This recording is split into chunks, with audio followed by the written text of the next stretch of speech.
القيلاني ابن أبناء مدينة الداخلة، من مواليد سنة 1967. أنا بالنسبة للجانب الرياضي ولله الحمد يعني مارسته منذ الصغر. يعني كنا الأصدقاء الحمد لله كنا نمارسوها أولا يعني في الزنقة، وكنا نلعبوا يعني من صباحا إلى رواحة قالوا الناس. ومن ثم الحمد لله مارسناهم كذلك في المدارس. هذه أولا. بالنسبة للجانب يعني بالنسبة يعني مرحلة الكبار، كنت أنا لعبت يعني في سنين صغيرة، سمعتني يعني تقريبا سنين 16 سنة تقريبا مع الكبار، مع فريق اسمه فريق بيرنزران. ومن ثم يعني كذلك لعبت مع فريق نهضة الداخلة. نهضة الداخلة كان فريق تابع يعني لمؤسسة يعني التكوين المهني لمدة موسم. ومن ثم جات فكرة يعني أن تأسيس فريق مريد الداخلة. وهذه الفكرة عرضتها على الأصدقاء وعجبتهم الفكرة، وكنا الحمد لله يعني اجتمعنا أول اجتماع هون في المنزل هون، والحمد لله. والأصدقاء هم عبيد المسعودي، مبيركي محمد، العبد إبراهيم، ميار صنبا،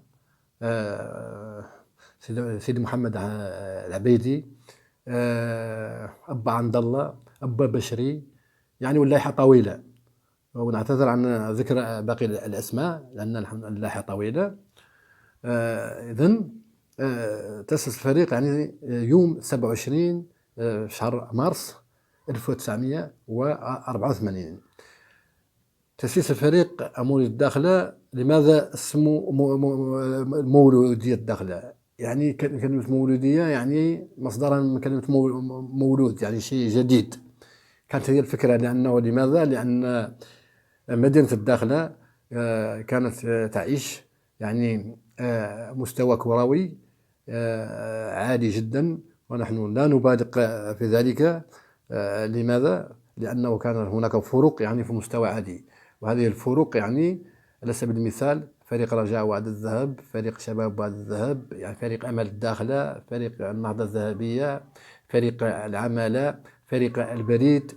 لماذا؟ لأن كانت الفروق تتشكل يعني من أحياء ومن مصالح. فعلا نتكلم عن كرة القدم في جهة الداخل والذهب.